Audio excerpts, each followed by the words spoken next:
sabia que criança também tem bruxismo?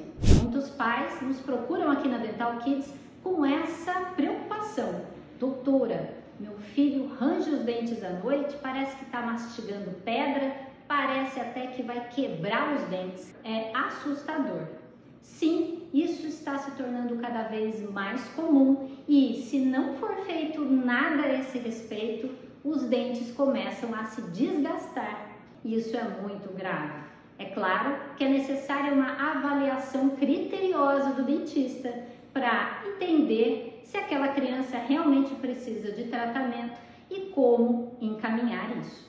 Então, nós dentistas podemos ajudar sim você mãe, sim você pai, que o seu filho tem esse tipo de problema. Traga para Dental Kids, traga, nós vamos cuidar com muito carinho dele.